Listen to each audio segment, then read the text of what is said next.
Welcome to the Play Podcast with me, Douglas Schatz.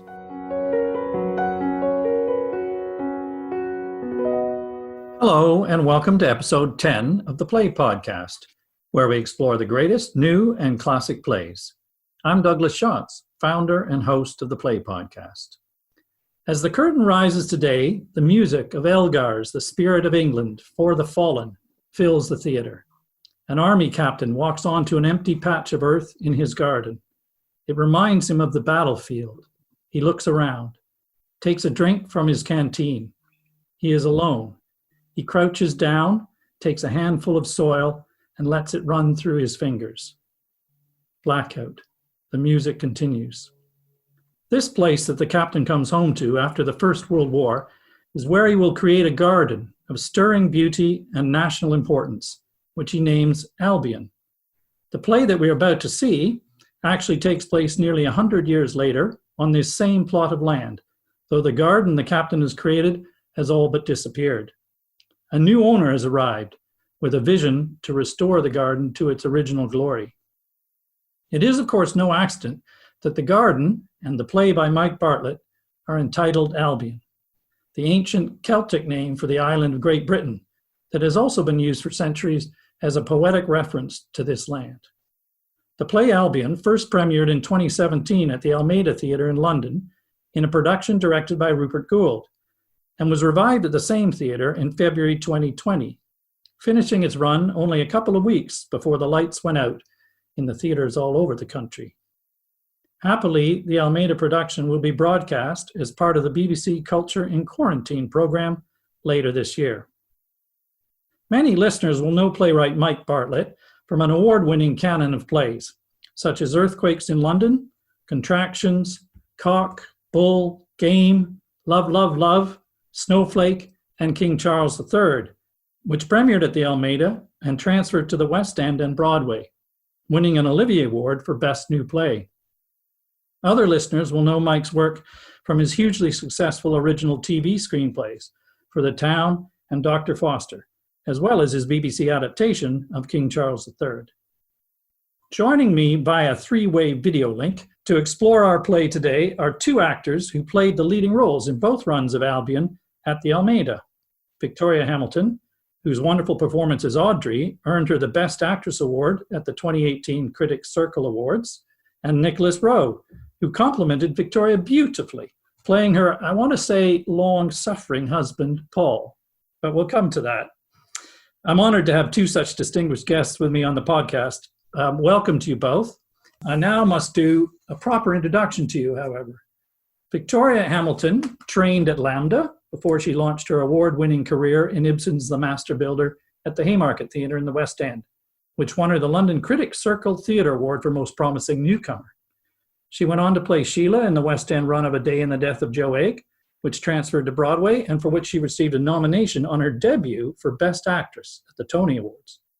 Her work since includes leading roles on the London stage in Suddenly Last Summer, Once in a Lifetime, Twelfth Night, and in another Mike Bartlett play, Love, Love, Love, at the Royal Court, before her performance as Audrey in Albion.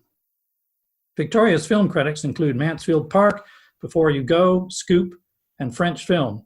And added to the list of her TV credits include What Remains, The Game, Dr. Foster, The Circuit, Deep State, Cobra, and The Crown, for which she received critical acclaim in her role as the Queen Mother. She will also appear in Mike Bartlett's upcoming BBC series, Life. Nicholas Rowe has appeared on many of London's stages, including the National, the Hampstead, the Bush, Arcola, as well as in two productions of Mike Bartlett's plays at the Almeida, Albion and King Charles III, which also transferred to the West End. He's also appeared as William Pitt in Alan Bennett's The Madness of George III in the West End, alongside David Haig. His recent TV work includes David Hare's Roadkill, Belgravia, Riviera, as well as The Crown, and most recently the title role in a three-part drama documentary about George Washington, due for UK release later this summer. Recent film appearances include a role in Operation Mincemeat, which completed its shoot just before lockdown. There, I've done the CVs. One of the things that jumps out at me from you both is that you've both worked with our playwright, Mike Bartlett, on several occasions. So my first question to you both, is what attracted you to do this play in particular? Other than working with Mike, I assume, but what did you think the play was doing that was interesting to you as an actor and as a play as a whole? We'll start with you, Victoria. I have to say the first thing that drew it to me was, before I even opened the script, was that Mike wrote it, because I'm a huge Mike Bartlett fan, and having done one of his plays before and also having worked with his TV scripts, I just love his writing. So I was hugely excited to read it. And then having opened it and read it, I thought, God, he's done it again. He does what he always seems to do, which is write these ferociously good parts for women, which he just does. The first play of his I did, Love, Love, Love, I had a very similar reaction to, because he wrote a woman from when she was 18 through to when she was 65, tracing her life and her marriage in a way that I just thought, how can you be writing a woman this well I think he was in his early 30s then. So he does just write these phenomenal leading roles for women. But also, what I found the most interesting thing about this play was, even before I opened it, Rupert Gould, the director, had said to me, this is the first sort of Brexit play that there is. And so I thought I was going to be reading something very political. And of course, one of the wonderful things about Albion is that within the first 5 minutes of watching it, you forget about politics completely, because what happens is you are drawn into this world that's happening in this garden. It's a very Chekhovian world full of these wonderful characters, and you just get sucked into their stories. It's a phenomenal piece of writing, and although it is a sort of State of the Nation play, it is so much more than that on a personal level. And he wrote this incredibly challenging lead character, who's a grief-stricken mother who has decided to sort of deal with her grief by moving forward like a juggernaut and trying to preserve a piece of England, trying to preserve the past. Just a phenomenal play and a phenomenal character, and I'm still hugely grateful that I got to play her. That's great. Well, we'll come to a bit more about what the play is about and your character. Nick, what was it about the play or that drew you, or the role? My process was obviously very different. Victoria, I think, had been lined up for a little while, and I came to a read-through. I was asked to go and do a read-through of the play as just another actor. So I didn't really I wasn't deeply invested in it when I turned up at the read-through, although I have to admit to really loving the play. And then when it was read, it sort of somehow really came off the page. Do you remember that read-through, Vic? I do, very well. I just came away loving it and thinking, oh, what a shame that I'm too young for this part. Originally Vic's husband was going to be, 63 or whatever. And I may look 63, but I'm 10 years younger. We're both actually, thank God. I mean, we're both playing characters considerably older than ourselves. I think it's interesting because it's not just the roles themselves. When you're saying, Nick, about what attracts you to it, in terms of responding to it, is a very rich play. There are many layers to it, numbers of characters. And even when I've been thinking about this before this conversation, more and more comes out of this play as you reflect on it, as you read through it. Yes. I would just very quickly add that I think I didn't quite get as far as saying what it was particularly that appealed to me, but I think I did come away from it feeling I'd really emotionally engaged. And that's often that's the first thing that gets to me. And Mike does that incredibly well. He writes human stories that are just very engaging. So politics aside, that's usually something you might discover later. All those things, they're so multi-layered. I came out of that room thinking, what a great play this is. It is a story about characters and their emotional lives, but it also has all these resonances. And so it can be taken on numbers of levels, but just to follow the lives of these characters he's created and their relationships is almost enough. But then when you start realizing how it's resonating with all sorts of other themes and issues, then it becomes incredibly rich as well. What we usually do on the podcast is that, for the benefit of the listeners who've not had a chance to see or read the play, we try and do a very brief summary of what it's actually about, what's happens, just to give them some context. So if you'll just excuse me for a minute, I'll try and do that in as few words as I can. Audrey, your character Victoria, is a successful businesswoman in her 50s, it says in the text, buys a house and a garden in the country that once belonged to her uncle and was many years before that a garden of national importance, but has fallen into disrepair.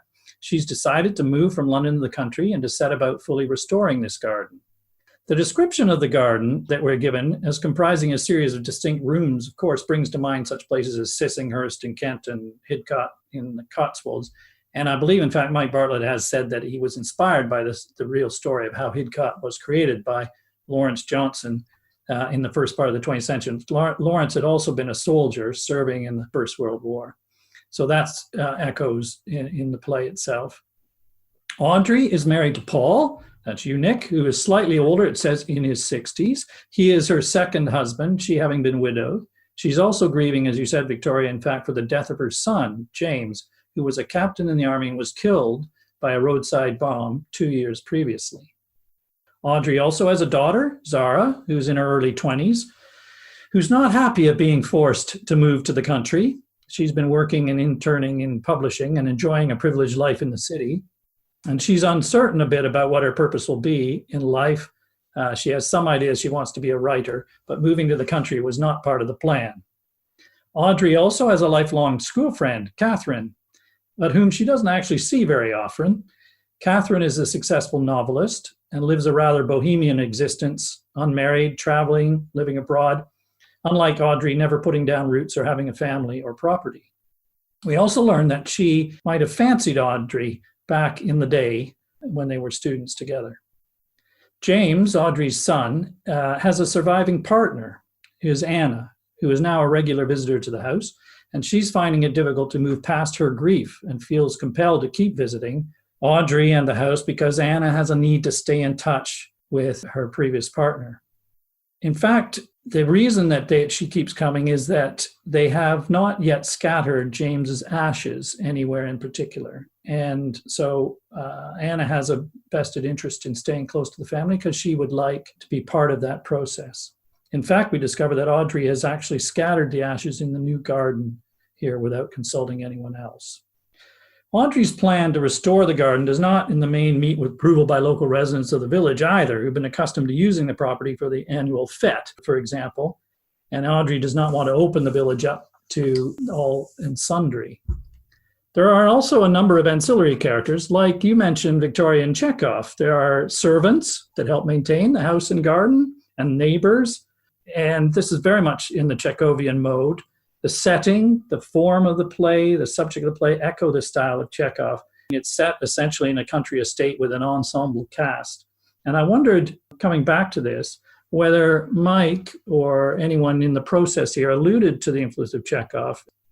I think when you first read it, if you've ever read or seen any Chekhov, you immediately recognize this group of people. You recognize these sort of archetypal characters. So I don't know how you felt, Nick, but I felt it was sort of impossible not to refer to it. In fact, one of the first things I thought when I finished reading it was, my God, he's written a Chekhov. He's done, Mike Bartlett does Chekhov. And you wouldn't think anybody could ever do that, but he has done it. And all of those archetypes you do recognize. But one of the things I love about Mike's work is that I feel it genuinely doesn't matter whether you've spent your life reading and watching Chekhov or whether you've never heard his name before. You will still be as pulled into these characters and their relationships either way. And it's one of the things that I think is so brilliant about his writing is there is such humanity in his writing that all you just get sucked into the characters. It's that simple. You know, if you said to somebody, do you want to go and watch a nearly 3-hour play about Brexit? Most people, including me, 2 years when this first came out, and now would go, oh, really, do I have to? But if you said you want to spend 3 hours just watching the most fascinating relationships and seeing people fall in and out of love and be heartbroken and rebuild their lives, and you also want to laugh a lot, that people will go for. So the Chekhovian element is absolutely there, but I honestly don't think it matters whether you recognize it or not, because what you fall for is these people and the stories of their lives. But also it's difficult to actually feel a who cares kind of attitude. at the end, you may not even particularly like all the characters. You may not like them at all. But actually, it's impossible to say who cares ultimately, because they're so human and they're so flawed. And I feel a devastating sense of loss when I see a Chekhov done well. And I think there were nights, particularly, you know, as a spectator with Albion, where I felt genuine grievance, real sense of loss. Yes, I mean, we did a Chekhov earlier in our podcast, and you're both absolutely right. It's not necessarily even about the action or the plot or what's going on in these plays, and it's about the ensemble of characters he creates, all of whom he gives dignity to, and all of whom you care about. Mike said apparently that he was inspired by the pace of Chekhov as well, so that he's able to slow everything down, and then it becomes really about the everyday lives of these people, and their relationships are revealed through that kind of everyday conversation. It's also, I think, a generous view of the world, because it's not a simple black and white one. He represents various points of view of different, as you say, characters who are both likable and not. And in the end, there's somehow an empathy for all of them. The play is about their own personal hopes and fears, and somehow we come away not judging them as harshly as we might. And that's a real talent, I think, that Mike shares with Chekhov. You talk about the characters not liking them. I have to start with you, Audrey, you, Victoria. Like Chekhov, she is a dominant figure. The play revolves around her, as some of Chekhov's plays do. You think Arkadina in Seagull or the professor in Uncle Vanya. Yes. The whole household is just revolving around this central figure. She's a powerful figure, but from what we see of how she behaves, she's pretty monstrous in a lot of ways. She's selfish. The move to the country, as I mentioned, is very much her project. She appears to have barely considered whether her husband and daughter want to do this or not. She's snobbish. She treats servants pretty disdainfully, and she orders her family about like they are the servants. She's very condescending to the country neighbors. She's cruel to her daughter and her friend. And I just wondered how you approached playing such a character. Did you find things in her to redeem her, or?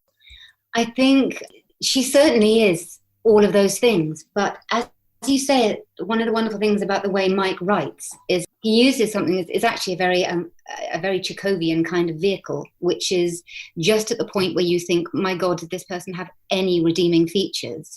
He will get another character in the story to tell a story about them or reveal something about them that is surprising. For instance, the character that you mentioned, her best friend, who's played by the wonderful Helen Schlesinger, the writer, who she has a very adversarial relationship with, really, the whole way through the play.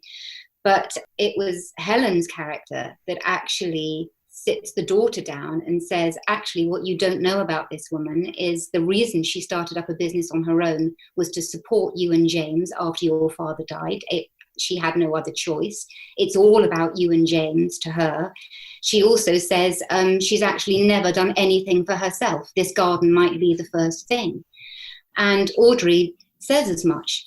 So it's very interesting in that although I think a lot of people regarded her as monstrous in that the force of energy behind her and what she was doing and the seeming, not considering what other people need. As far as I was concerned, I think a huge part of that is to do with grief. Grief is an incredibly complicated, powerful monster. And one of the ways that very often parents who have lost children choose to funnel their grief, the way they choose to do something with it in order to not let it destroy them, which I think is why very often when you see on the news, parents have lost a child to an illness, so they spend the rest of their lives funneling energy into trying to raise money for the charity that's fighting that disease. She feels, I think, in some way that by doing this with this garden, by bringing this garden back to life, she's almost bringing her son back to life, and that's what she's trying to do. And there is a kind of madness to it, but I think that is the grief. One of the things that surprised me most about this character, and there are so many things about her that are monstrous, and it's very strange. Well, it's wonderful to play somebody whose politics are the opposite of yours, whose sort of life view really is the opposite of your own. And I expected people roundly to hate her. largely. And I was consistently amazed by the amount of people, particularly women, who came up to me at the end and said, I couldn't bear you at the beginning, but by the end, I was totally on your side. Oh, and by the way, everything you did to protect your daughter from that monstrous woman and that relationship, I would have done exactly the same thing. So this is the brilliance of Mike Bartlett, that you write somebody who on paper, you just go, Christ, she's a monster. But he writes her with such humanity that I think by the end, even if you don't like her, you at least understand her. And I think that's one of the brilliant things about the way he writes. And it's something that brings audiences together. And it's something that's so important for now as well, is this thing of recognizing that somebody might have a completely different set of values to you, but try to understand what's beneath them, try to find the common humanity. I have to say, I think your performance gives that breadth as well. It earns the sympathy as well. On the page, it's possibly less pronounced. And I was going to ask you, what do you think makes her like this? Or why is she so focused on this garden? But you've answered that question in the sense that the grief is one of the things that's compelling her to pursue this possibly as a displacement. But also you described how Catherine described her. So there are a couple of moments, weren't there, where, Zara, the daughter, literally says that Audrey never hugs her, to which Catherine says, that's her manner, not her meaning. Yeah, which is one of my favorite lines, is a beautiful Mike Bartlett line, that's manner, not meaning. And there's just a wealth of... I also think people watch her marriage. They watched Nick and I on stage together. And there is so much in Nick's character to love and to like.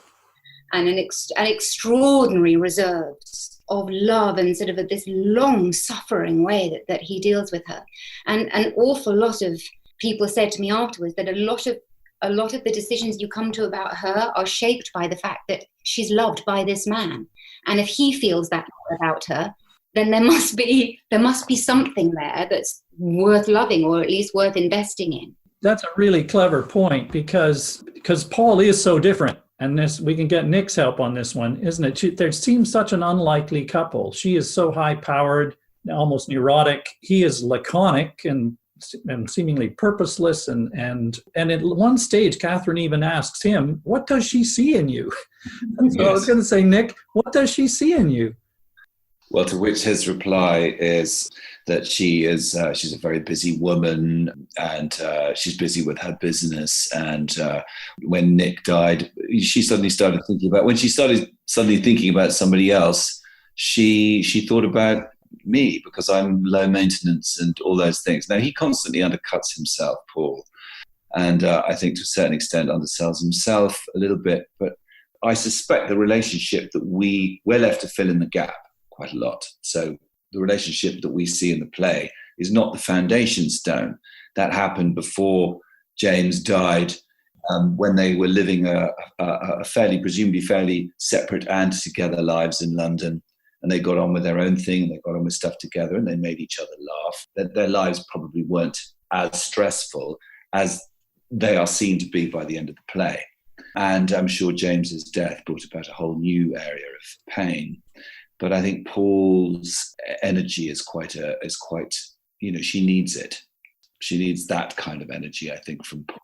I think that backstory as well, you just remind us what she's been through, of course. So to be supportive is a huge thing. And what I think you also just reminded me was that, I have said this many times in my life, one can never know what goes on between couples, right? You never judge this from the outside. And I therefore have this real sense with these two that when they retire of an evening, there's something else, of course, there that unites them. Absolutely. I think so. I think for the purposes of the play as well, I think you have to see that actually he is quite addicted to her passion. That could go either way. A man living with a woman like that could just literally be scared away.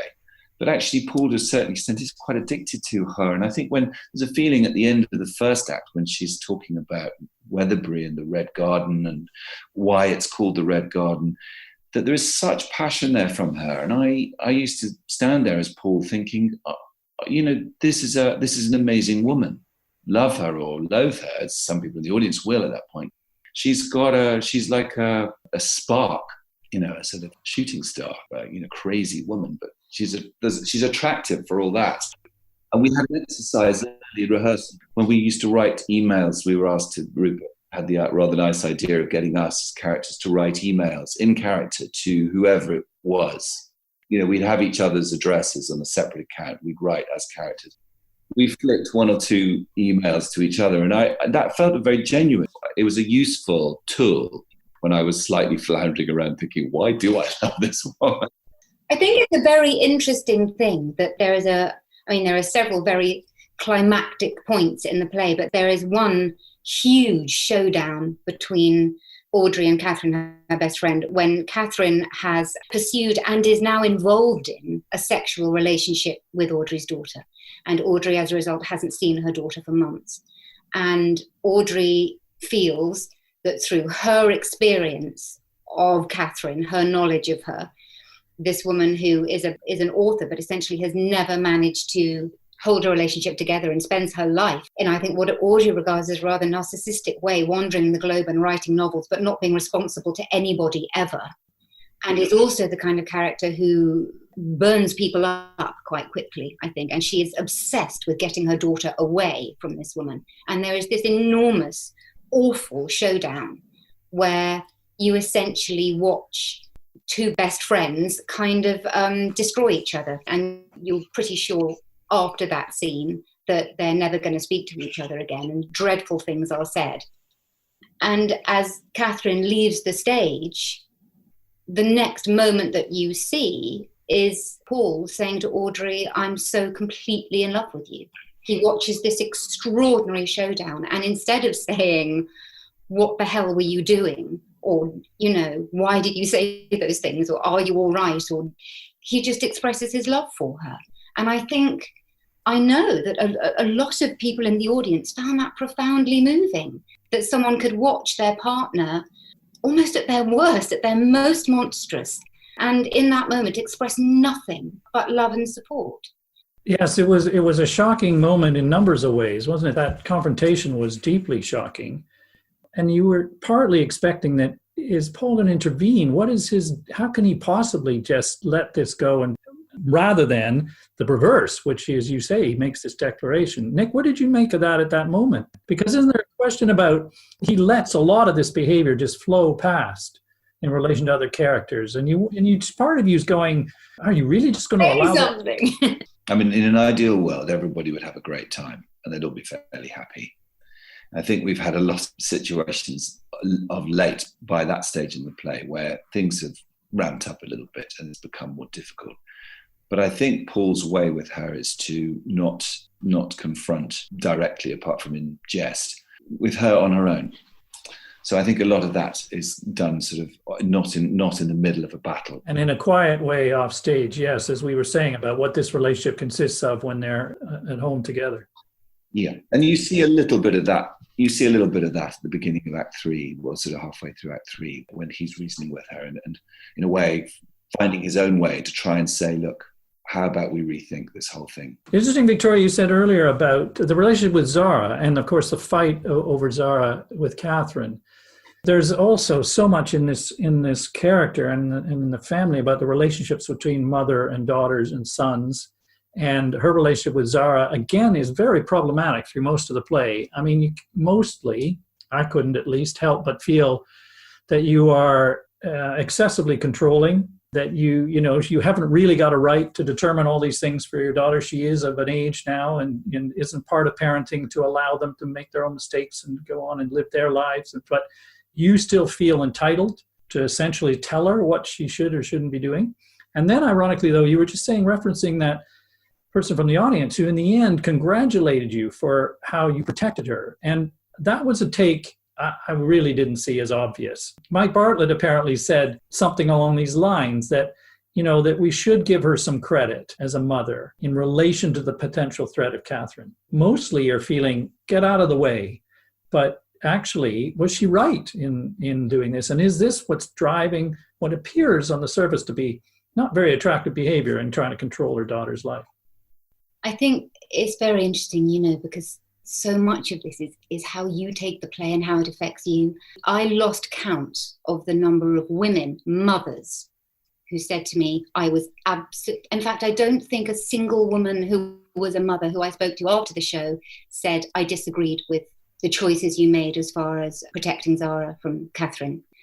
A huge amount of a number of the women that I spoke to who are mothers said that was the point where I was on your side, and I was on your side from there on out. So it's interesting, isn't it?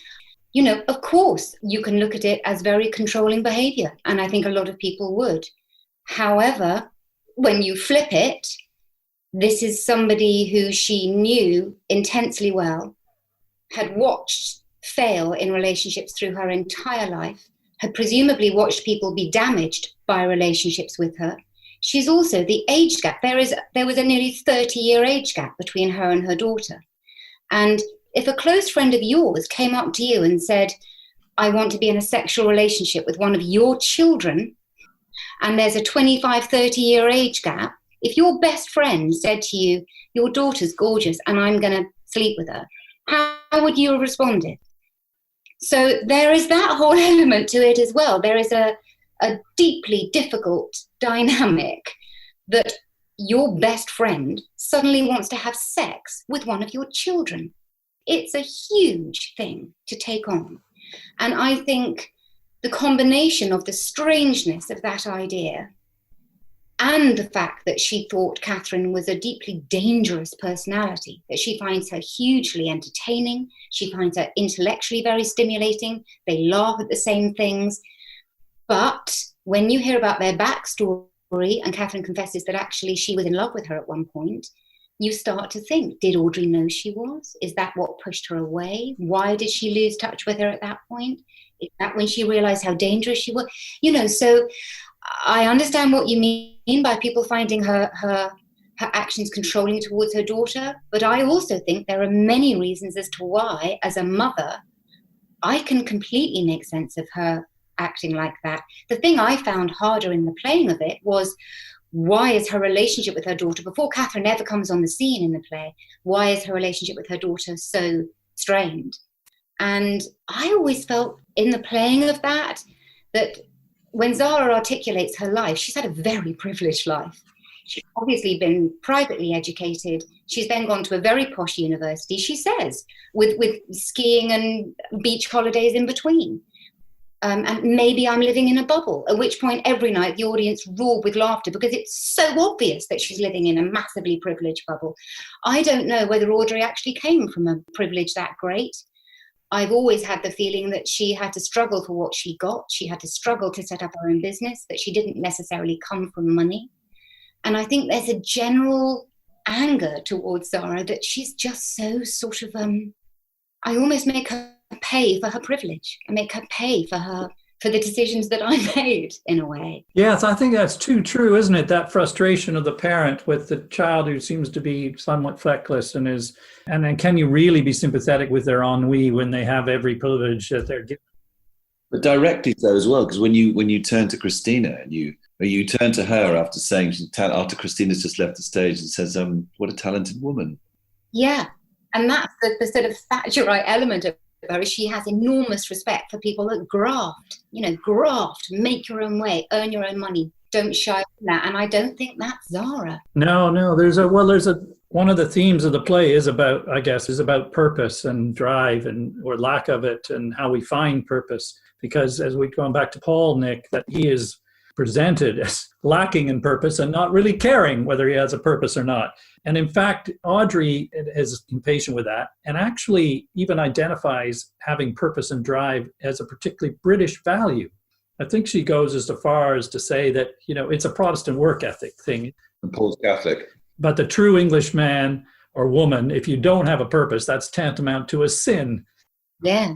So again, they're chalk and cheese in this respect, but it also resonates with Zara and what is her purpose and the frustration that the mother might have that she's uncertain about her purpose. But it's a very natural thing. I mean, I have children who are not far off that age, and finding your way at that age is not easy either. And there's always going to be conflict. I would say it's just a natural part of it.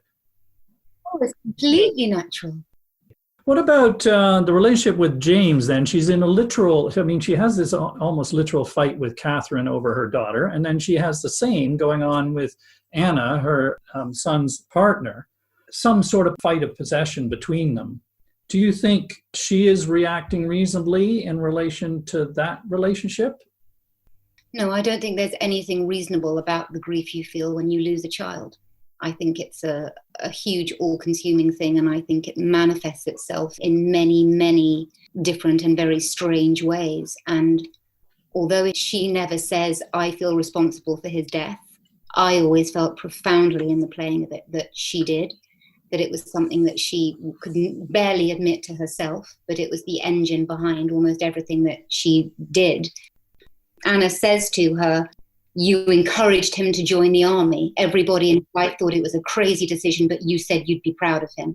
So that is what she's carrying. She's carrying the fact that if she had turned around to him like everybody else and said, don't go into the army, it's not for you, absolutely, then he would still be alive.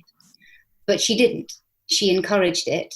And interestingly, as a result of simply being encouraged by his mother, despite what everybody else apparently was saying to him, he went ahead and joined the army, which I think says an awful lot about their relationship. Mm-hmm.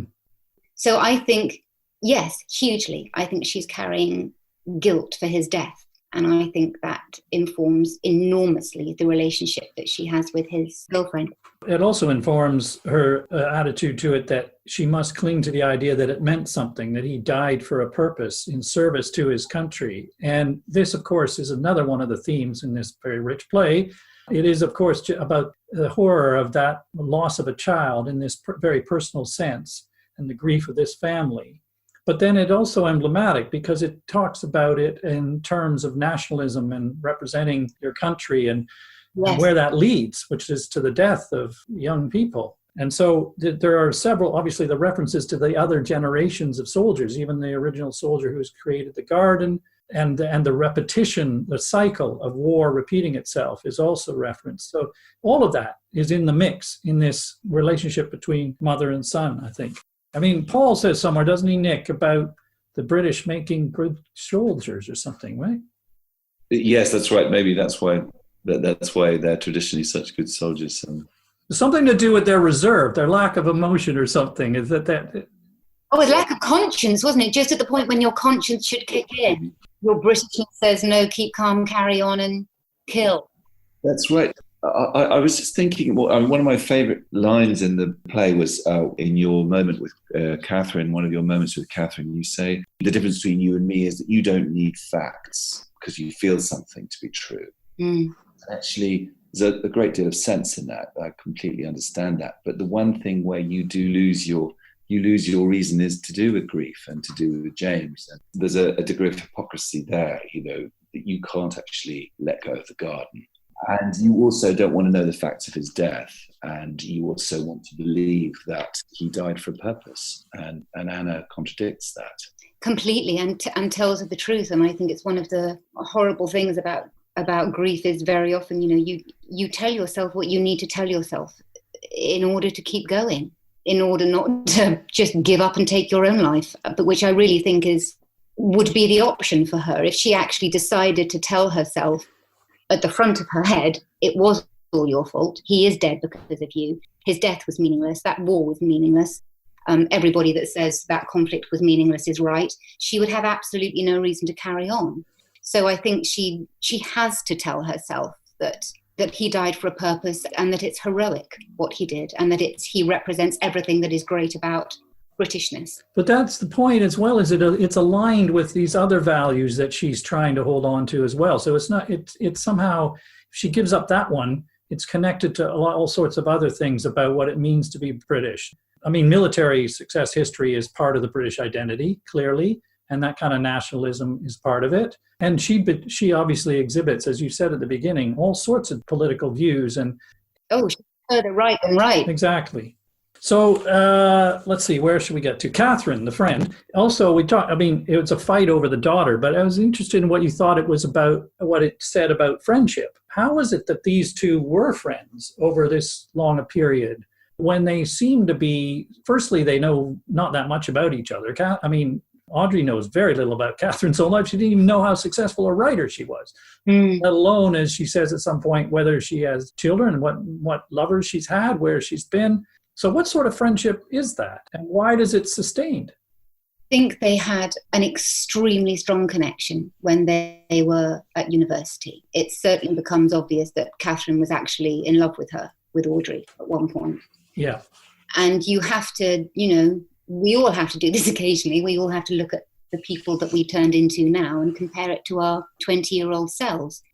And obviously, Audrey at 20 was a very different beast to Audrey at 55, and was attractive enough as a personality and a mind for Catherine to be in love with her. And she obviously was quite deeply in love with her, I think, to the point where she was then very, very hurt when she was rejected by Audrey. And I think we've all had, friendships take many different forms throughout our life. And we've all had friendships that when you're in the friendship, you think will last forever. And they don't. They last for a finite amount of time. They teach you something about yourself. And you move on and you do lose touch with that person. Sometimes people that you're amazed that you've lost touch with, but you do. There are other people, I've certainly found this in my life, I don't know about you two, who the relationships, the friendships have seemed much more moderate, much more temperate. And when you're friends when you're 20, you'd be amazed if somebody said that person will still be in your life when you're 60. But somehow they are. Somehow those are the friendships that endure. So it's not a surprise to me that they have stayed in touch, because I actually think when you really listen to the way they speak to each other, they fill in the gaps in each other in the way that an awful lot of very good partnerships through life do. I think Audrey admires and almost envies hugely Catherine's emotional connection with life and her sensuality and her passion and all of those things, all of the things that Audrey isn't. And I think when we have a friend that has facets of their personality that you think, oh, that's just so wonderful. I'm not like that. I never will be, but I envy you that quality. And I think the reverse goes for Catherine as well. I think there is a huge amount about Audrey that Catherine actually admires. I have friends in my life who I regard as my closest friends. I probably see them twice a year, speak to them maybe 4 or 5 times a year. But when you see them, it's like you saw them yesterday, and the 2 hours you spend together will keep you going for another 6 months. Time is a very strange thing, and friendship is a very strange thing. But essentially, we keep the people in our lives that we need. That's what it comes down to. And there's a moment when you and Catherine are talking. You've had quite an argument about her book, and then you basically say, "Look, let's not do this." And you can feel the audience going, as they sit down on the bed, smile and laugh at each other for a second. There's a bit of real connection. That thing that you go, how come they're such good friends? And you see that at that point. You really do see that. Yeah. Yeah, well, it's interesting whether friendship can survive some of the blunt things that are said to each other. I mean, I think I can think of friendships in my life where they persisted because we probably haven't said to each other what we really think. Absolutely, that as well. The things you never say, the places you can't go to. But ultimately, you decide not to go to those places, and you decide not to go there because you still want that person in your life. And that's interesting about the contrast between them and a mutual respect or interest or something they get from each other, because Catherine has been a bit of a rolling stone, and therefore perhaps coming home somehow, there's a rock there she can come back to, and admires the fact that you've created something settled when she hasn't. She is, in fact, self-disparaging at times, isn't she, when she talks to Zara about how she's not really lived a full life as a writer in particular. She's been just watching other people live. I mean, all this is amazing as we've talked about this in terms of the individual characters and relationships, and obvious how rich that is. But then when you think about this in terms of grander themes in this play, the project around the restoration of this garden is metaphoric as well. There's something literal, of course, for this family, but it's a symbol, isn't it, of this green and pleasant land. The garden has often been used as a symbol for Britain and England. And it's part of a larger question about what defines our national identity. And gardens and the preservation of gardens and houses of the past, like National Trust houses and gardens, for example, are parts of that national identity, or seen as. I wonder what you thought about those aspects of preserving this sort of past and what it means, what he was trying to say with these analogies. I remember Mike saying at some point, correct me if I'm wrong, Vic, but I think he said that a garden seemed a very good place from which to start studying our identity and the way we feel about ourselves and our Britishness, or particularly Britain, somehow, given its legacy of gardens and stately homes and what have you, and our various different attitudes to them over the years. And being mad gardeners. I mean, it's a national pastime, isn't it? It is. And I think he saw that whoever you are and for whatever background you are, if you have a bit of greenery somewhere and you work on it, it's not a bad place to start looking at us. And looking after their gardens. And but it's also really tied up with the whole notion of property and class and history, isn't because... And heritage as well. I think she said very early on, this is protecting a vital part of our heritage. And it's very much what she is about, which I feel is about desperately hanging on to a now hugely outdated vision of what it is to be British. And it's very interesting looking at it now, especially in the light of the whole Black Lives Matter movement and all of that what she was actually talking about, which is a sense of Britishness that goes right back to the empire. Yeah. And she is absolutely, the word empire is never used in the play, but she's absolutely unapologetic about what she regards to be inherent British values that she is desperate to maintain because she feels them being eroded. There is a frighteningly deep sense of pride in what it is to be British. And I think one of the reasons it was so interesting to do this play and then do it again 2 years later, when I think we were all quite worried, weren't we, Nick, about how it was going to be received again. Should we be revisiting this? And actually the play had grown so much and the audience response to it had grown so much because of this huge confusion now about almost, is it all right in any way to celebrate any kind of British value? Have we reached a point where actually we should be ashamed of the entirety of the history of our past? I think people are very conflicted now about which parts of being British it's all right to celebrate, which parts we should be laying to rest or shining a light on for what they really were. And she's certainly somebody who is about trying to preserve all of those qualities. The first big party she throws, she sets in the 1920s and, she literally physically pulls everybody back to the past. But I think going back to Mike Bartlett does not treat this as a black and white issue, and nor can it be, I think. It is a confusing and challenging and uncertain subject, the preservation of the past, particularly as the preservation of this past is, I think it was in the program for the show at the Almeida, there was an article that talked about the preservation of old landscapes and architecture, signifying a vision of a stable social order and a connection to an idea of England fixed at a moment of imperial and economic strength. So obviously hearkening back to a vision of a privileged past. But that was a past built on vast discrepancies in wealth and also the imperialist exploitation of the rest of the world even. So this is very complicated, that if that's what you're wanting to preserve. It's not just a literal question about whether National Trust property should be preserved as a historical record, of course, because then you have the question of it just being known that it's, like these statues that should be in a museum because we cannot just obliterate history. And also because these are really beautiful places, right? So then it makes it even more complicated is towards the end of the play when the option is, are we going to try and create something really beautiful? Or are we going to build yet another development of flats and break that all up into small pieces? And you're thinking, is that the vision? It's democratic, obviously.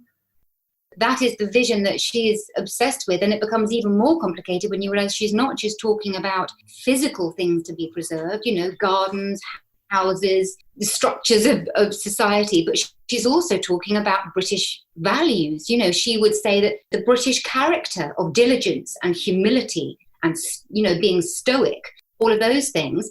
And you kind of think, well, I can see how as a character type that is something that's worth something. There is an admiration of those particular set of British qualities of the British character that maybe, are worth celebrating. So it's really complicated. Yeah, I was interested to go back to your point about when you played this show twice. and what was going on in the country around you at the time, of course. Because one of the interpretations of this kind of preservation is it's driven by some sense of insecurity, of course, an attempt to restore something that you're aware of you've lost at the decline, of course, famously, of the empire. And that plays to sentiments that we were seeing in the country during the Brexit debate. There's some idea that we could return to a Britain that was less connected to the rest of the world, but stronger. And still, that's a vision I think that some people may still believe in. I think that's what's interesting now, is that actually that some of that thought might have come to a grinding halt right now. So everything is in some kind of limbo. Well, I think in terms of the Brexit issue, I mean, at the time that I first saw it, when it first played, it's difficult to credit how totally consumed with Brexit we were. There was so much going on at that time that there were so many resonances in the play about this. And there's nothing explicit except that Catherine talks about a completely unnecessary plebiscite. And she does talk about the willfully ignorant people who seem to be full of hate, but whose voice seems to have grown to dominate completely in the last few years, and who are responsible for the shocking result in the plebiscite. Now, that was said in the heat of the Brexit debate, really. But then when you came back to it in 2020, did it feel the same, that kind of debate and the reactions from the audience? To me, it felt like we were one stage further in a degree of chaos. You know, when I was looking at faces in the audience or talking to people afterwards, they found this time round, having seen it the first time round, that they didn't quite know, a lot of them, exactly what that sense was they had at the end to do with loss. They felt even more devastated by, I'm not talking about everybody, of course, but a lot of people felt more devastated this time than they had the first time. And I think some of that might have been to do with the sense of Gabriel's loss. We haven't talked much about Gabriel, but Gabriel's future having sort of reached a point where there's no real hope.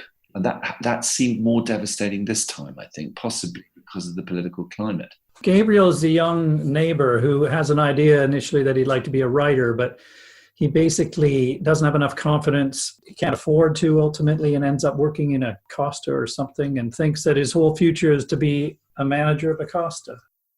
And I think we're very much meant to believe in his talent. I think with many Chekhov plays, it is very often the people who really do have that genuine creative artistic talent who are crushed.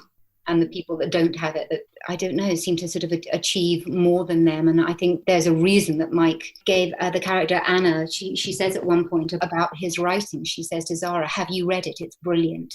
And by that point, I think the audience, knowing Anna as well as they do, how straight down the line honest she is about so many things, that it was very important to Mike, I think, to give that character that line at that point, because I think you really are meant to believe that had that boy not fallen in love with Zara, had he had more faith, had she actually done what she promised she would, which was take some of his writing and put it in front of a literary agent, had his financial and social position been different, it's quite possible that he could have grown up to be a very successful writer. And he ends up, not doing that and not pursuing any of his dreams, and his spirit genuinely being crushed at the end. I mean, there's a whole sub-theme about what it is to be a writer, which we don't have time to really go into, which Mike explores, because there are three characters who are potentially writers in the play. Catherine herself is successful, pursuing it because it's the only thing she can do, really. Zara, who'd like to be, but Catherine doesn't necessarily credit that she's deep down compelled to, that she doesn't need to be. And Gabriel, who's somewhere between, perhaps, who has the potential but not the opportunity. And then we should just quickly look at Christina as well. Yes, in shorthand terms, referred the whole immigration issue in her alone. She's in her early 20s and comes from Poland and is working very hard. Has started up a business as a cleaner and hiring other people, and she's ambitious and capable, but she has an idea that she's ultimately going to go back to Poland. So the whole of that debate played out in that one character. I think the interesting is Mike said at some point he didn't want the play to be only a specific political debate, and that's definitely not just that. And I think that's what time is also giving it. As you said, I think, Victoria, earlier, there's a richness to it that other things come out, and the balance seems to be different as time moves on. I know it was a play of its time. I know it was hugely influenced by Brexit, and there are many elements of it that are absolutely to do with Brexit and how our nation has grappled with the emotional life of living through this time. But I also think it's a play about grief and love and family It's about so many different things, and I think it's why it will stand the test of time. I really do. Certainly, if you have the experience of it that we did, which is that you perform it the first time and then perform it 2 years later, it just became richer and more relevant. And I think it's a strong enough piece of writing that it will stand the test of time, and I hope be done over and over again for decades. Yeah, I think it will, because like Chekhov, it works on all those different levels. Those characters are very real and their concerns are universal. And ultimately, I also think you said something earlier that I think it sounded the truest of all, Victoria, was something to do with about empathy and the ability to understand other people's perspectives. Obviously, it resonated with the politics, but it's more than that, isn't it? It's personal as well. It is, and I think, as I said, I think that's what sets Mike apart as a writer. He's so incredibly skilled, but I think what is remarkable about him is his humanity. It's the fact that you'll never watch a piece of Mike Bartlett writing, be it on screen, be it on stage, and feel that you know what he thinks or who he approves of, because he doesn't. He literally just holds up humanity and sort of goes, look at this, think about this, feel this, and what do you connect with? What don't you connect with? What makes you laugh? What makes you cry? What repulses you? And very often what surprises you about his characters. It's as though his main concern is convincing us all that underneath we're all actually sharing the same crisis, which is trying to be human beings making sense of life. Absolutely. Nick, did you have a final thought about the play? Well, I was just thinking, funny enough, to take it back to Paul for a second. I've been thinking about what he represents in the play, and I suppose at best, he's a decent character to a certain extent. He's a kind enough, nice enough person, and people respond to him. But actually, at the same time, his passivity kind of represents something fairly odious in some respects. And I think that it's representative of a certain kind of dangerous passivity that we are all in danger of being complicit in if we don't get up there and demonstrate and man the barricades and be part of the debate and all that sort of stuff. There are different ways to be good. I think I would go back to that, supportive role that she has with Audrey, and it takes different kinds. And I think that's part of what the lesson is. I loved him as a character, by the way. He's smart and he's funny and he's sensitive. And actually, I think no one in an audience would not like Paul. Well, I throw that in as a little counter, because he did have his detractors, but as they all do, and that's the joy of this, as we know. There's no, it's not binary. It's very much more subtle than that, and that's partly why this play was just such a joy to do, I think. And Rupert really dug deep, didn't he? Oh yeah, we must mention Rupert. You can't really talk about this production without Rupert Gould, because he was extraordinary in his direction of this, his grasp of this play and his understanding of it on every different level, quite apart from the staging, the design that he went with. Yeah, he was a remarkable and hugely important part of this. Time will not allow us, unfortunately, because I would have talked more about the production itself, which was also ravishing to look at as well and to experience. I loved when between acts you planted a garden and then removed the garden. The whole garden was created, by the way, in the theater. And the music as well, which was wonderful, as well as, of course, your performances. I usually finish the podcast by asking our guests to recommend another play that we could cover in a future episode. And I know this is going to be very difficult for you, given that the stage is your life, but is there a personal favorite you might consider suggesting for us? I saw a play just before lockdown, which sadly didn't go any further as a result of it. It was On Blueberry Hill with Niall Bugley and David Ganley in it. And that was Sebastian Barry's play. It was a beautiful piece of storytelling, and I really enjoyed that. And also, I would say Girl from the North Country. If there's any way you could do one on that. Those are both great choices. Sebastian Barry is one of my favorite writers in fiction. And Girl from the North Country, we talked about previously with Nick Hearn, who publishes his work, and how beautiful a show that was, and that we think that will endure as well, that show. How about you, Victoria? Oh, Greg, the last thing I saw, I went to see Claire Foy and Matt Smith do Lungs at the Old Vic, which they were brilliant in. And I know that they've been doing again, and you can watch them online. Yes. In fact, I have not prompted you to say that, because my podcast this coming week is about lungs. There you go. thank you for those suggestions. Thank you very much. And for all your contribution. This has been a great conversation. As the curtain falls on the Garden of Albion, what vision will you take away with you? A beautifully preserved plot, protected against the forces of pluralism, or perhaps a new development that shares the remaining green spaces? One way or the other, the challenge is how to live peacefully together, sharing a small piece of land or this planet. It all depends on understanding that while others will not see the world as you do, they also only wish to find a peaceful place to reside. Thanks for listening, and see you next time.